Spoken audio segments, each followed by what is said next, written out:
That row, that's about 8 feet in between. Roughly? 6. So like that. It's like this, but like add on like another foot on each side. That thick, 2.5 times this tall, 2.5 miles long. Thousands of people, and you pull everybody together. Hey, everybody, come back from exile, and let's build a wall. And you get it done in 52 days. Miraculous, right? We must remember that Nehemiah said yes to God before fully knowing what he was getting himself into. True or false? True. He said yes to God before fully knowing what he was getting himself into. The surprising thing about Nehemiah is that there are no surprises. What you see with Nehemiah is what you get. Nehemiah doesn't go along and then all of a sudden do something stupid, get caught in sin, and disqualify himself from his position.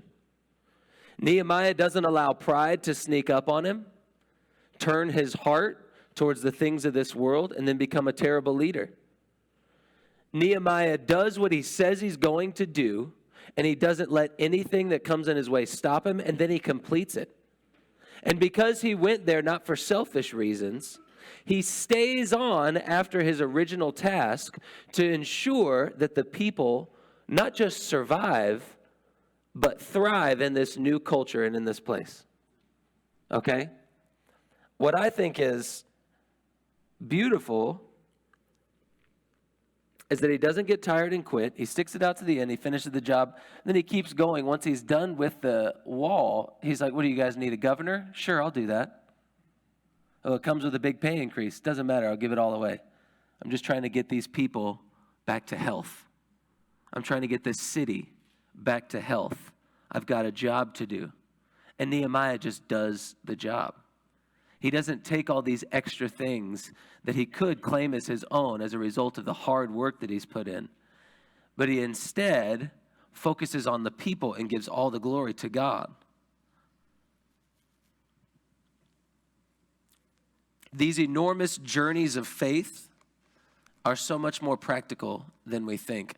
Let me reverse what I just said a second ago about the wall that was rebuilt and how we all, even myself, came to the conclusion, hey, this must be miraculous. When they got there, the wall was only partially torn down. It wasn't all the way torn down. It wasn't in ruins and rubbles all over the place. It was in many places torn down and had to be repaired. All the stones that were needed to rebuild it were right there at hand. And the people that came together, thousands of people came together, many of them skilled labor that were dedicated to finishing the work and had the willpower and the desire to do it. Now all of a sudden it doesn't sound so miraculous. It sounds like people that were just willing to do work came together. And God, along the way, provided each step exactly what they needed. It takes this story, which is so easy to see as miraculous and therefore separate ourselves from and not hold ourselves to the same standard. But when we start looking at it through those eyes and saying, wait a second, they were people just like we were. They were encountering something that in the same way something might look insurmountable or impossible to us. As soon as they put one foot in front of the other, God began to provide. Nehemiah said yes before he knew what he was getting himself into. But once he got there and began to survey everything, the Lord began to show him what he needed to do. Once the enemies came out, the Lord showed Nehemiah what he needed to do. Nehemiah had a plan. The people came along with it. They came under his authority. Everybody moved forward together. And then the enemy couldn't stop it. Today, the title of the sermon is Finish the Work. Finish the work. It's funny because the crux of this whole message comes in the very first few words of the passage that we'll be looking at today. So the wall was completed, was finished. And yet it goes on to say some of the finishing work that was needed at the time of completion. So we're going to look at a few of these things. It won't take long for us to get through this today. Look at this next line in Nehemiah 6:16. Sometimes you got to read through things slow in the word to really soak in what it's saying. When all our enemies heard about this, all the surrounding nations were afraid and lost their self-confidence because they realized that this work had been done with the help of our God. Doesn't something about that sentence call out to like your gut? It does to mine. All the surrounding nations lost their self-confidence when they saw that the work was completed, because they saw that it was done by God. The people coming together and doing these seemingly mundane or menial tasks, or what seemed like just maybe chiseling away, what seemed like maybe just cutting, what seemed like maybe just assembling, moving, rolling, hammering, just a bunch of those tasks all put together ended up being what caused all the surrounding nations to lose their self-confidence, become very afraid, and give credit to God. But all it was just a whole bunch of people together doing these tasks. In fact, most of them doing what God had called them to do or created them to do. Some of them stepping outside their comfort zones and just being willing. But each of these willing hearts all put together doing these tasks that were totally doable by men and women, all that put together over the course of 52 days caused all of the surrounding nations to lose their self-confidence, become afraid, and give glory to God. A lot of times we look at these stories that we read about in here. Oh, David, just a 13-year-old boy, somewhere around there, runs up to a 9'6" tall giant who was covered in armor with his own sword bearer, shield bearer, armor bearer, and throws a stone at him. Boy, that's miraculous. But you remember that he said, I'll do to him the same way that I did to the lion and the bear. What do you think was more scary for David? The first time that he faced one of those giant beasts, or this? I would say the first time that he faced one of those beasts, because he's looking at this going, yeah, I've been in a similar situation before. I can handle this. I got it. My God will come through for me. Because it's not that he learned to trust in his own strength. It's that he learned somehow I keep getting delivered through this. So I'm going to step out in faith. And I'm going to trust that the Lord's going to take care of it. Right? I've been in a similar situation, but I'm going to go ahead and step out. I'm going to trust that this is all going to work out. You got to understand that this is probably a lot more the thoughts that were going through these people's heads. When I read them, these guys are my heroes. Right? I don't have quarterbacks or athletes as my heroes, or CEOs or software engineers or developers. I don't have, these are my heroes. Okay? So as I'm reading through this, sometimes I can tend to like, wow, they're way up here and I'm way down here. These men are Daniel, wow, can you imagine being thrown into the lion's den? My goodness. But I look and I remember these were people just like me. And the things that they did weren't done all at once. They took one step at a time. And the Lord gave them what they needed right then. And then right then. And then when they turned around, something that we would look back at and say, that was a miracle. And all they did was take one step of faith at a time. That's all it was. And it's so important that today we understand that to finish the work, it's not going to be some all of the sudden, get out of the way, everybody, I'll fix this whole mess, but it's going to be everyone coming together. Each person doing what they can as they can, taking a little step of faith at a time. But then collectively, what happens? Over a period of time, all the surrounding nations will at some point lose their self-confidence, become very afraid, and give glory to God that He's the one that did all of this. That's what's happening. But to us, it looks like, well, it's just a little hammering, a little sawing, a little cutting, a little picking up, a little moving, a little giving, a little praying, a little encouraging, a little discipling, a little studying, little tasks.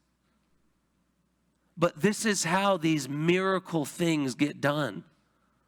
Little steps of faith, cumulatively. You know why He does it that way? So that man doesn't get the glory. Because you know what we do with the glory? We ruin it. We ruin everything. But if we'll submit to His way, He'll carry us along as a nameless and faceless people.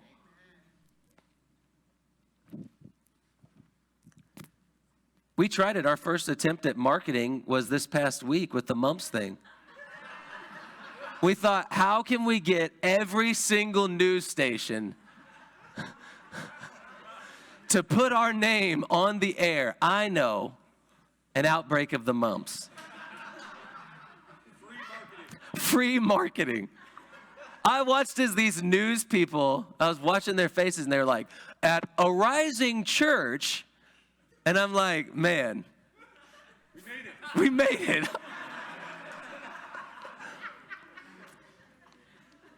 Oh boy. Nameless and faceless. Fake news.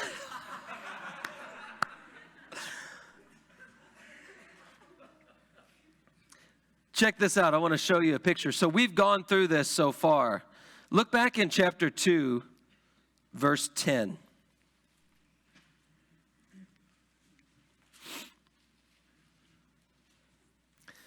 So this is when Nehemiah was making his plans. When Sanballat, the Horonite, and Tobiah, the Ammonite official, heard about this, they were very much disturbed. What does y'all say? Displeased. Disturbed, that someone had come to promote the welfare of the Israelites.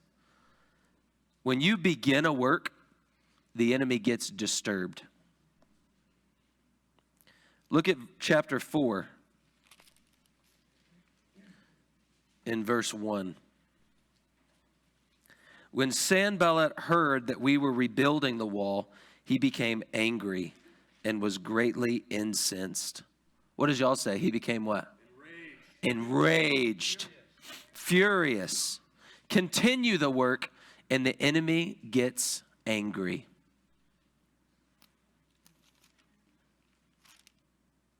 Look at this in chapter 6. What would y'all call it? I know not many people in here are dating right now. But if someone was calling over and over and over again and you were like, no, I said no, the answer is no, leave me alone, what would you say that person's being? Annoying. Persistent. Oh, persistent. Let's put a positive spin on this guy. I mean, we don't know his whole story. Maybe he's You got a good one, Christiane. How about desperate? Is that fair? Okay, I think we have consensus. We can move forward with the Spirit-led sermon.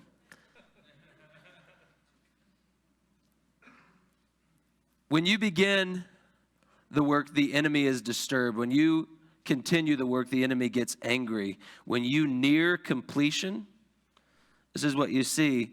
4 times they sent me in verse 4. 4 times they sent me the same message. Each time I gave him the same answer. Then the 5th time, Sanballat sent his aide to me with the same message. In his hand was an unsealed letter.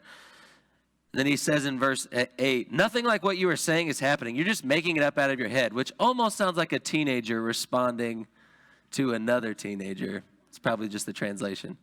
Anyways, when you near completion of the work, the enemy gets desperate.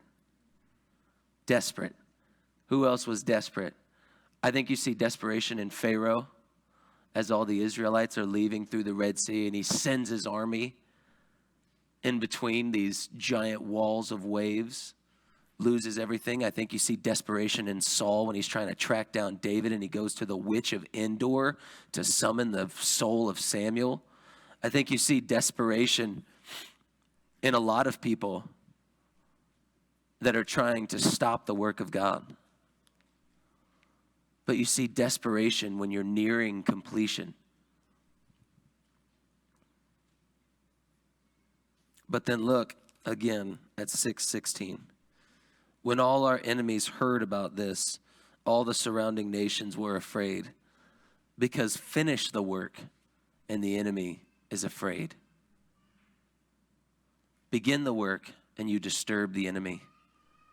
Continue the work and the enemy gets angry. Near completion of it and he gets desperate. Finish the work and he becomes afraid. Why is it important to look at this pattern that's laid out for us in Nehemiah? Because at what point, if you're waiting until the enemy slows down or calms down his efforts to stop the work, he's not going to slow down until it's completed. And then it's done. Once the work is finished, it's done. And the enemy knows this. And he's afraid. Up until this point, Sanballat, Tobiah, several other characters have tried to stop the work. They've been against the work. But once the wall was built, once that part was done, everybody got afraid because they knew, oh no, God is the one doing this, and there's not going to be any way we can stop him. I want to tell you that that's my encouragement for us this morning. What God is doing among us and in this body is his work. This week, as I thought, I'll be honest. As I'm watching this stuff, it was disheartening. As I was watching these things, for me. And I was starting to get kind of ticked. And I felt that rising up in me. So I had to call Nick, my counselor, multiple times. And we talked through it. And he reminded me over and over, this is just the enemy. This is just the enemy. Because what I felt it was like is, like we were kids on a playground and everybody was saying, they have the cooties. That's what I felt it was like. And it's kind of like, hey, that's mean. You don't know us. We don't have the cooties. What are the cooties? Is that real? Sure, it's not just another string of the flu. I don't know. It doesn't matter.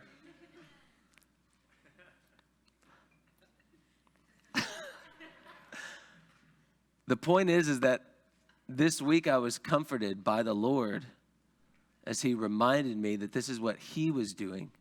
And that how many times in the past have something happened where I've gone, oh no, it's falling apart. How can we hold this together? And somehow, not as a result of our efforts, but as a result of the Lord's hand at work, the work continued on. So then why now should I abandon my hope in him and give in to the fear tactics of the enemy? Especially if he's getting desperate. Because he's showing his hand.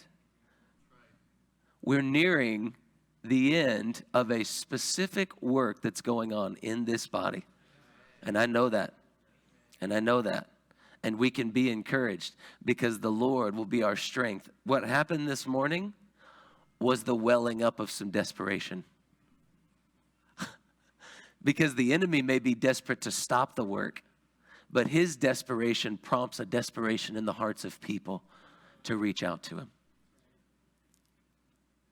And that's what we were doing this morning.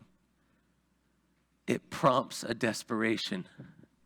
And if we should ever get to a place where our hearts are callous towards the Holy Spirit, then, Lord, you have the freedom to do whatever you want in this church to bring us back to a place of hunger and thirst for righteousness and for the things of God. Do we all agree in that? We're in it for the long haul.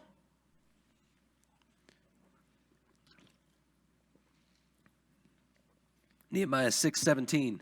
Also in those days, the nobles of Judah were sending many letters to Tobiah. Love letters.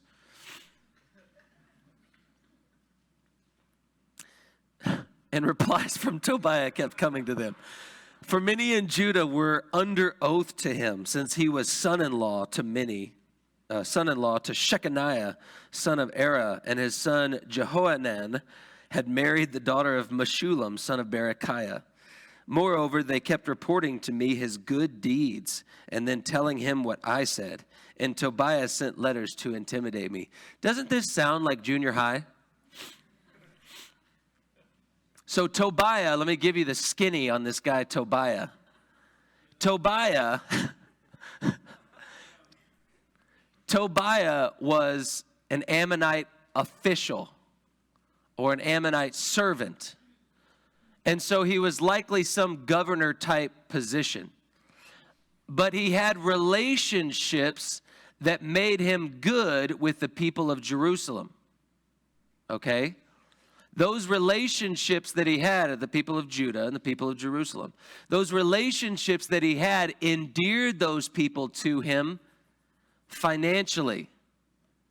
And so he had some power as a result of the Persian Empire because he was in a seat of prominence and authority over Ammon. And he had worked in some connections with Nehemiah's people. Now, Nehemiah didn't care for any of this. So Tobiah is trying to stop the work to maintain his power. Have we seen that before?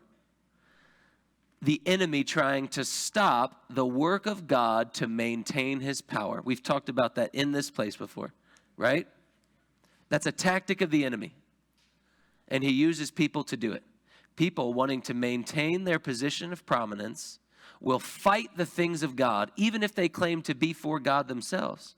They will fight the things of God to stop it from affecting their power or threatening their position or comfort. Does what I just said make sense?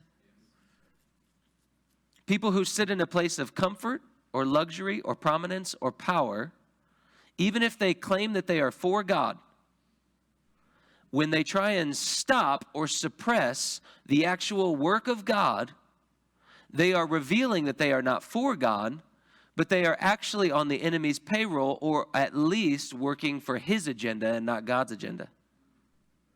So the people that were supporting Tobiah, sending him letters, right? And then telling Nehemiah all these wonderful things about Tobiah, and then going back to Tobiah and reporting everything that Nehemiah said. Those people were working for the enemy's agenda, not for God's agenda. And Nehemiah saw this, and there was a distinction that was made between them. We even see later on, and I won't get too much into this because it's a later passage, but even after Nehemiah comes in, gets rid of Tobiah for a while, when Nehemiah goes back to take care of some business, guess who comes back around? Oh, hey guys, where's Nehemiah? Is he around anywhere? He's gone? Oh, sweet, sweet. Those contracts that we had, are those still good? You got any room in the temple for me? I'd like to stay there for a while. Actually shacks up in the temple for a while. Inside the temple. Nehemiah comes back and kicks him out though. Tobiah, not a good dude. But what's happening is Nehemiah, after completing the work on the wall and all the nations losing their self-confidence, is having to deal with some of the more tangled messes. One of them was Tobiah. The relationships that are affected inside the city are having to be dealt with as well at the same time. What you see is at this completion of the wall, Nehemiah begins to work on the heart and the souls of the people. That's what's happening here. One of the first places to start is these negative, terrible, ungodly relationships and connections. Here it even says that they were under oath to Tobiah. There were covenants that were made with the enemy. and those had to be broken, and the enemy had to be removed from among their midst. There couldn't be any trace of it. In verse 1, chapter 7, after the wall had been rebuilt, and I had set the doors in place, the gatekeepers and the singers and the Levites were appointed. I put in charge of Jerusalem my brother Hanani, along with Hananiah, the commander of the citadel, because he was a man of integrity and feared God more than most men do. This morning, the Lord was speaking to me actually on this. Gatekeeper, something I never really paid attention to. How many of y'all have ever looked into gatekeepers and what they are in the Bible? There's something really powerful and special about the gatekeeper. It actually comes from the word for threshold. So the gatekeeper would stand. I would picture if I were standing as a gatekeeper, and let's say that those doors back there were the gates, I would think I'd want to be standing on the inside of the gates for protection. And then like there'd be bars and I could kind of look out and be like, yeah, what do you want? So I'm like, protect. You know how they do in like those gangster movies where they'll have like the drop down thing and they're like, yeah, who, what's the password? You know what I mean? Like that. I'd want some sort of protection. But the gatekeeper would stand on the outside and would watch, and they would work together with the watchman. And they would communicate about the threats. Now, if something was coming and it was clear that someone was coming to invade or an army was coming, then the gatekeeper could move inside. But on the regular, the gatekeeper would stand there and they would guard to make sure that nothing got in that wasn't supposed to be in. So threshold. Let's go back to 1 Chronicles 9.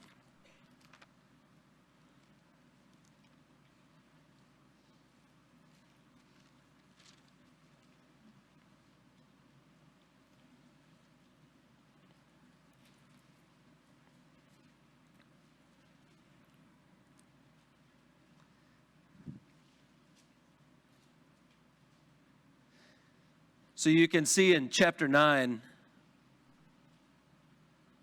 approximately verse 1, it says, the people of Judah were taken captive to Babylon because of their unfaithfulness. So remember when Chronicles was written, this is the last book to be written in the Hebrew Scriptures.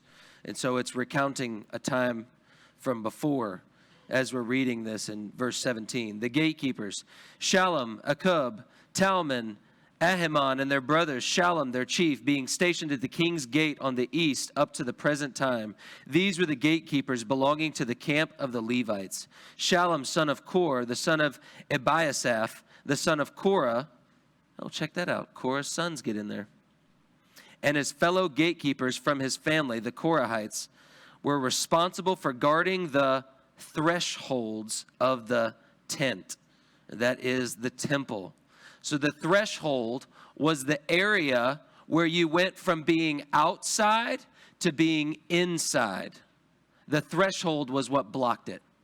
From being outside to being inside. And the gatekeeper guarded the threshold. Okay? Just as their fathers had been responsible for guarding the entrance to the dwelling of the Lord. In earlier times, Phinehas, son of Nick and Danielle, just kidding, son of Eleazar, was in charge of the gatekeepers. In charge of the gatekeepers. You guys already knew that, right? Okay. And the Lord was with him. Zechariah, son of Meshilamiah, was the gatekeeper at the entrance to the tent of meeting. Altogether, those chosen to be gatekeepers at the thresholds numbered 212. They registered by genealogy in their villages. The gatekeepers had been assigned, listen to this, to their positions of trust by David and Samuel, the seer or the prophet.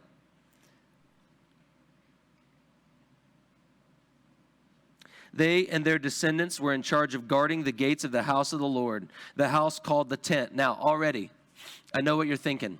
These guys must be superheroes. They were guarding the entrance to the temple of the Lord.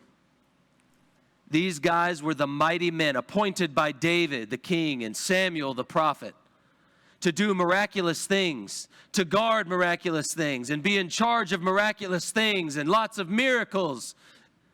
And this is what they would do. But listen to what they were responsible for. So it says the gatekeepers were on the four sides, east, west, north, and south. Their brothers in their villages had to come from time to time and share their duties for 7-day periods. But the four principal gatekeepers, how many were there? 4. And they were at what corners? North, south, east, and west. Who were Levites, were entrusted with the responsibility for the rooms and treasuries in the house of God. Now, we won't go there today, but it's interesting to think about the 4 that hold back the winds of the earth in Revelation. Gatekeepers, guarding the threshold. But just listen to this. The 4 principal gatekeepers who were Levites were entrusted with the responsibility for the rooms and treasuries in the house of God. They would spend the night stationed around the house of God because they had to guard it, because they had charge of the key, opening the doors. That was their miraculous responsibility. What else did they do? Some of them were in charge of the articles used in the temple service. They counted them. They were just counting articles when they were brought in and they were taken out. Others were assigned to take care of the furnishings, the furniture, and all the other articles of the sanctuary, as well as the flour and wine, the oil, incense, and spices. Some of the priests took care of mixing this. This sounds more like cooking. A Levite named Mattithiah, the firstborn son of Shallum the Korahite, was entrusted with the responsibility for baking the offering bread. Some of the Kohathite brothers were in charge of preparing for every Sabbath the bread set out on the table. These, once again, were menial tasks. Counting the articles, mixing the spices, getting the bread ready, right? Moving the furniture around, guarding the door. But all of these things together were something extraordinary, because they together were painting a picture of what was going on in heaven. The work that Nehemiah was doing, the reason it was so important is because he was bringing the picture of what was in heaven to earth, and he was setting it all up. And so each person that was installed in their position was a shadow of what was going on in heaven. The Lord was giving him and had given him the plans through his word, but was showing him how to set up heaven on earth. And even though each person's individual task might not have felt like something extraordinary, it required steps of faith along the way. And when you put them all together, you were seeing a work of God. His plan, his ways, his people. The wall, we said from the beginning, this wasn't just about the wall. It was about the relationship. And the wall represented a distinction among the people from the people outside the wall. Did Nehemiah think that these walls were going to save them from any future threat or attack? No, because they had already fallen. They were rebuilding the very things that had fallen before. The wall was important for more reasons than just to prevent another attack. It was important for the morality of the people, for them to see, hey, we're a people again. There's this wall, and it's a distinction. We are to be distinct. We live in distinct ways. We came out of Babylon. We're not supposed to bring anything with us. We're now separate. We're distinct. We are a people holy, devoted to the Lord.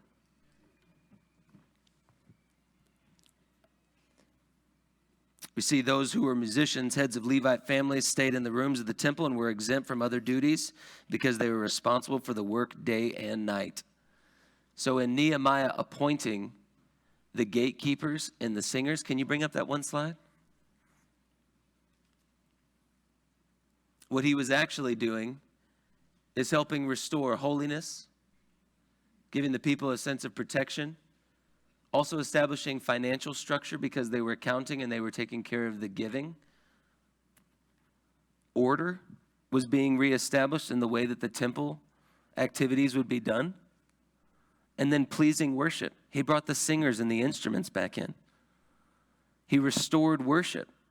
He was working on the souls of the people. The wall had been built. The temple had been built. The altar had been built. The gates had been set up. And now he was restoring order on the inside, and that was boosting the people to live again as the people of God. Let's go back to Nehemiah, and we'll finish up.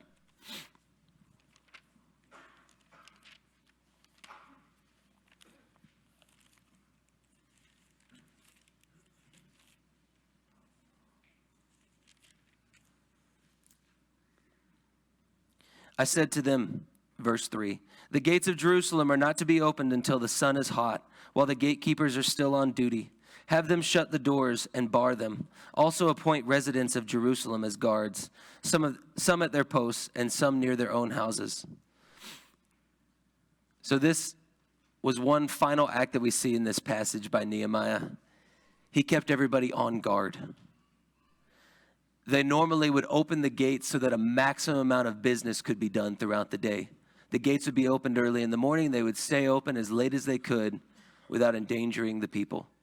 Nehemiah told them to wait until the sun was hot in the day. And then while they were still on duty, close and bar the doors.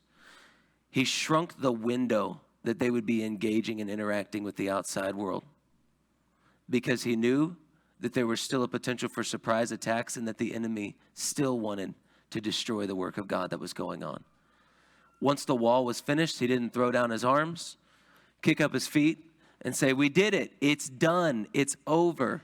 He knew that once that work was done, it gave way to the next work, which gave way to the next work, which gave way to the next work.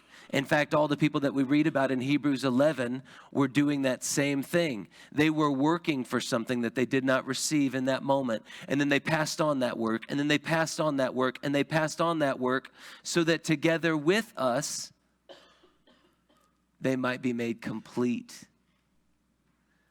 We're doing work that's been passed on to us. We will pass on work that we don't finish to those that come after us. But if each person doesn't do, even if it's a menial task, doesn't do their part or take that one step of faith, if we each won't do that, then it threatens the work of God in our midst. The work of God will still get done, but we're not going for surviving. We're wanting to please the King. We're wanting to do work that pleases the King. We're wanting to show the world his glory and his love. When we do this, the enemies of God will be afraid, but those seeking refuge will see our light shining brightly. So I want to encourage us today. Nehemiah worked with his brothers and sisters tirelessly to finish this wall and to complete the wall. And when he did, the enemy was filled with fear. We're working hard. You guys are working hard. There's been some hits that happened on us this past week. And the enemy's probably not going to stop, but our focus is not going to be on what the enemy is doing. We are aware that he is working against us, but he does not have our focus and attention. Our focus and attention this morning is on the Lord. As we were worshiping, I was thinking, I think we said a line somewhere along the lines of, I just want to see you, or I just want you. And I was thinking, in light of all that has happened, for our heart's desire, not even to be deliver us from the troubles that we're going through, but I just want to see you. I just want to see you. And if that will remain our heart's cry, then the enemy can do whatever he wants to us, but it's not going to take us off our course. Do you guys agree with that? Let's stand together.